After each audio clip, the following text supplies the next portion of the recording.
Hi everyone, welcome back. So last video we saw that we were able to locally test the compliance Lambda. What we will do is we will quickly go to the compliance.zip, basically delete it, and with main.py we create a compliance zip so that we don't forget later that we don't have the latest zip file. Okay, so this is done. Now last thing, as I mentioned, is we have to see if the entire flow, we have only tested individually the two lambdas. Now we have to see the step functions getting triggered with an event object, and then that step function triggers the ingestion lambda, which in turn triggers the compliance lambda, and we are getting the right output. Okay, so that is something we will do in this video.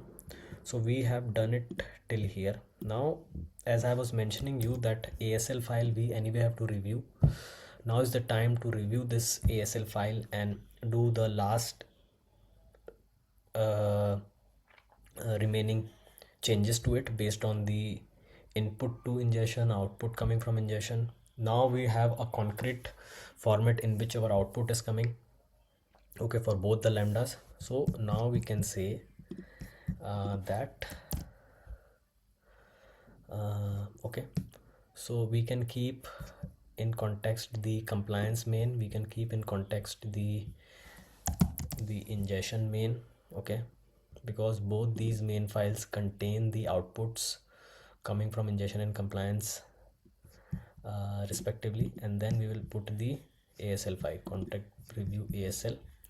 So we have to edit this file to now give us a concrete and final ASL file, okay, so that nothing breaks when we trigger step functions workflow. Okay,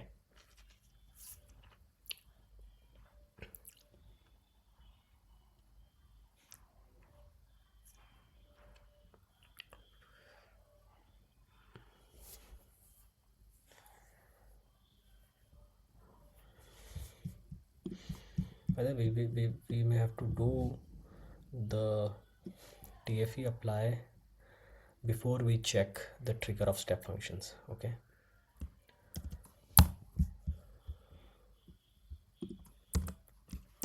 okay,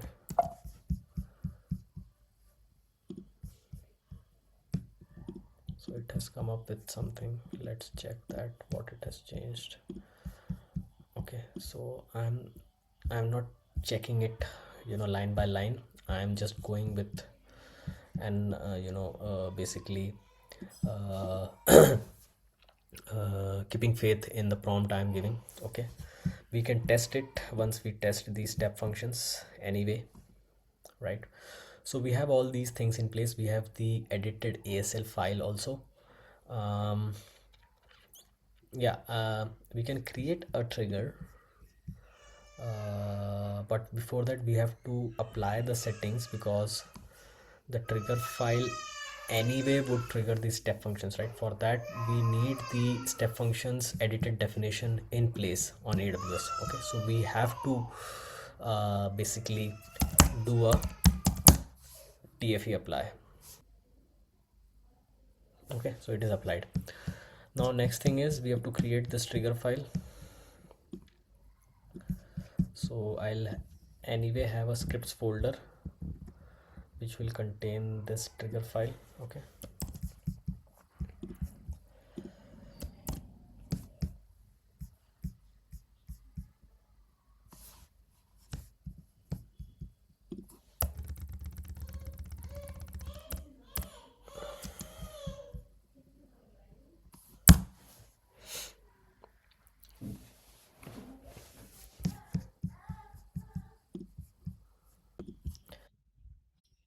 yes, so it has created one file under src folder.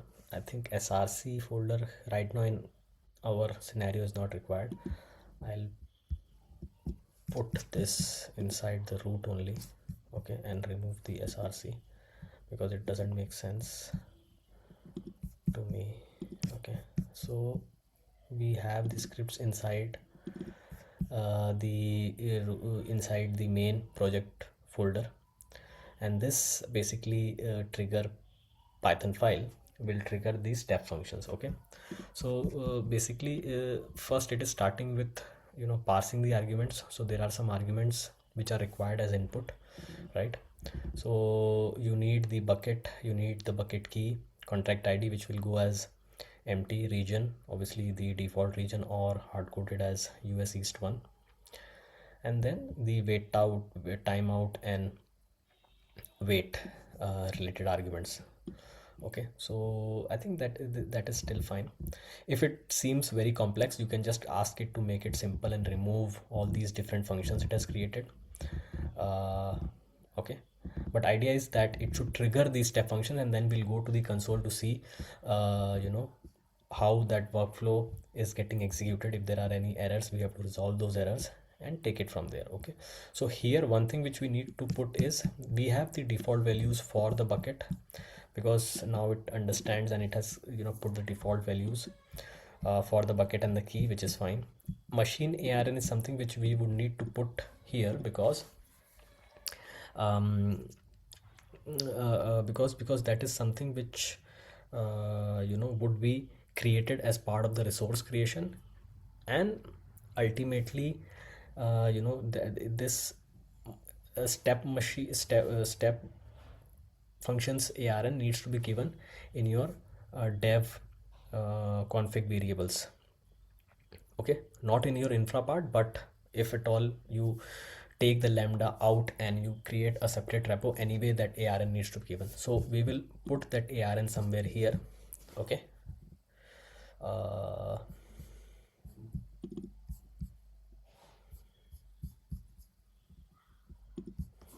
okay,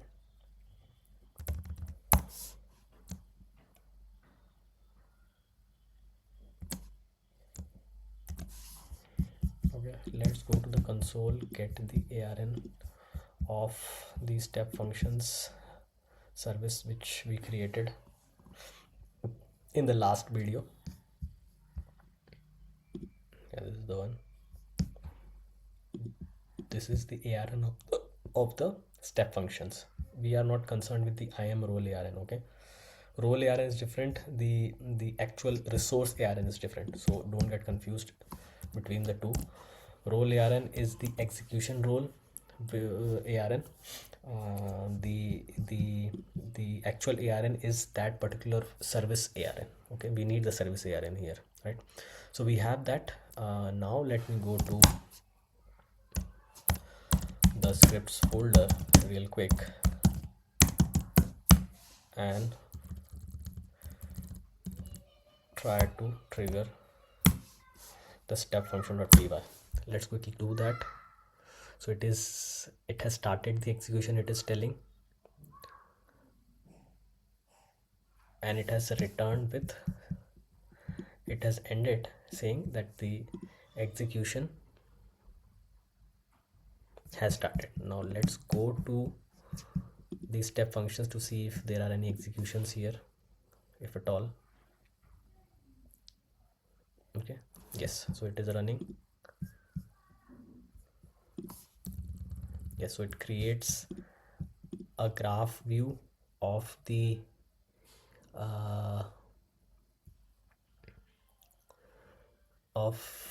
it creates the graph view from the ASL file, I think, which is fine.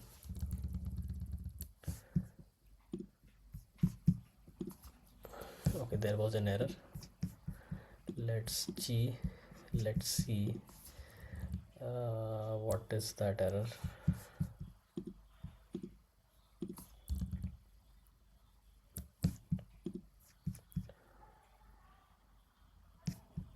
Timed out after 3 seconds. I think timeout is very, where have we put 3 seconds? This is too less, because sometimes the Bedrock API may take a longer time, so I don't know where we have put. Okay, default is 3 seconds.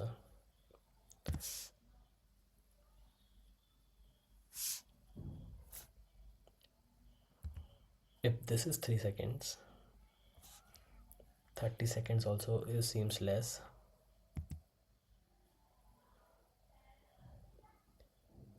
Yeah, I mean, I'll make it this one. Okay.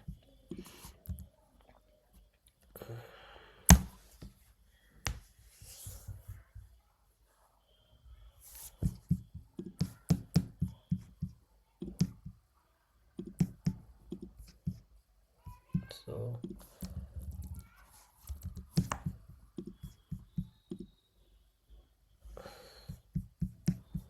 it should basically have another execution. This is failed, this is running.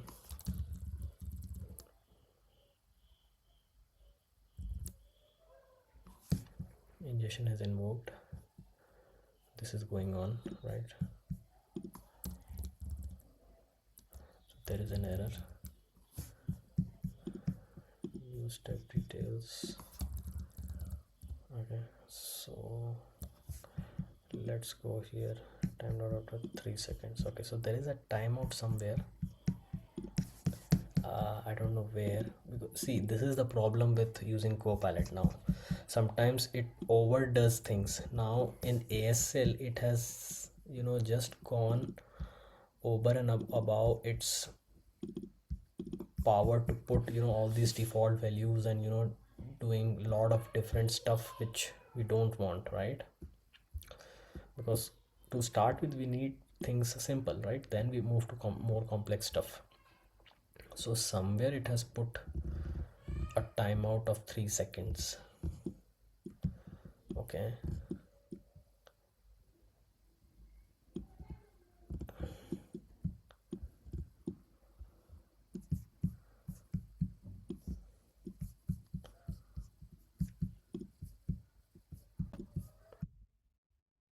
So it seems that there was a default timeout set in the ASL file, which I have changed to 300 seconds now. Okay, for the two lambdas, because we need some time. The lambda needs some execution time, right? We don't have that high speed. The issue is that we would need to apply these settings again. Okay, so let me move to that folder.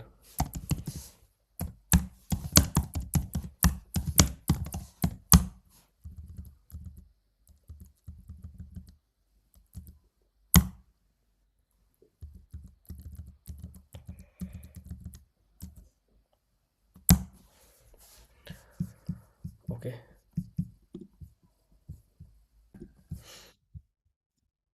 so I've applied this new change.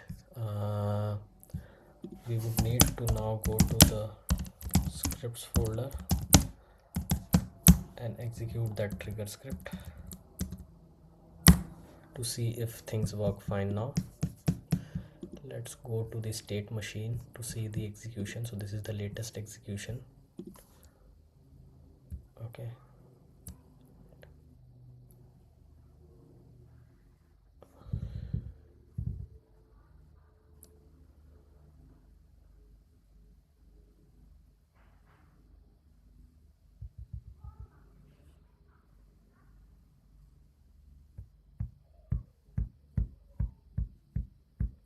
so invoke. Okay, there is an error. There was an error. Let's go quickly to that error. What is that? Again? Strange. Okay.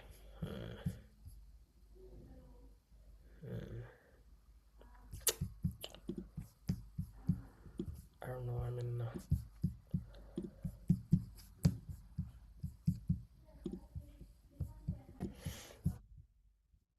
so actually there was a need to change the lambda.tf related settings. So here maybe it was taking a default timeout as 3 seconds, so that we changed to default.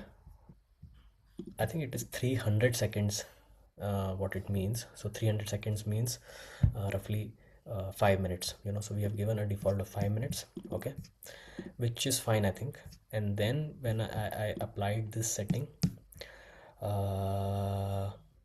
okay, and then I also tried to basically trigger the step function, and it went fine. Okay, so let me trigger it again.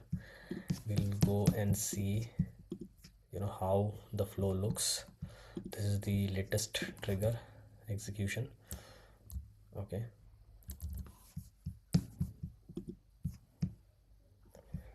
this is the one. No, 3. Let me refresh it. Yeah, 332. This is the one. So as you can see, the invoke ingestion is successful, checking ingestion result is successful, logging ingestion result is successful, invoking compliance, and then success state. So you can take the state input or state output of the success state.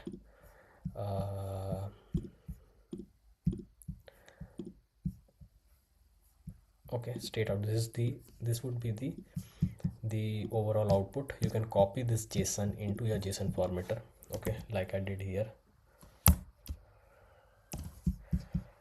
So you will get this kind of a JSON structure. Okay, so this is containing the overall input, the ingestion result, which will contain the extracted text, and also the compliance result. Now compliance result, inside the payload, it will contain the findings, right? If you go down, this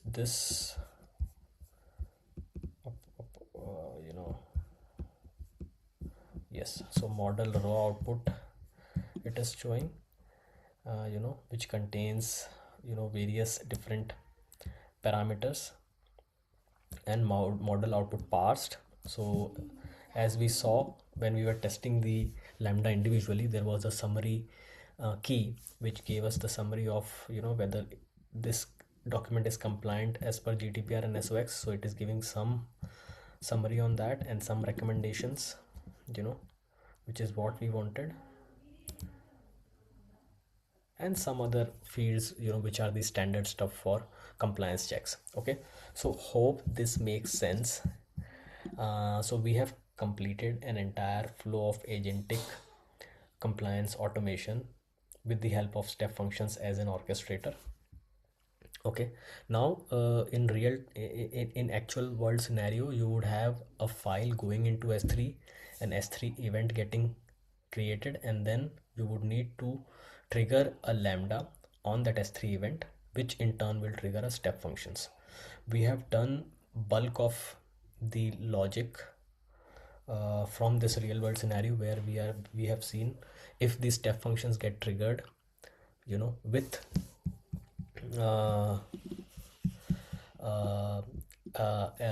with a sample event JSON, then what happens. So that flow we have covered. Now I want you to do one homework where you create this trigger Lambda, which will in turn invoke these step functions machine, and then rest we have already seen that flow is working.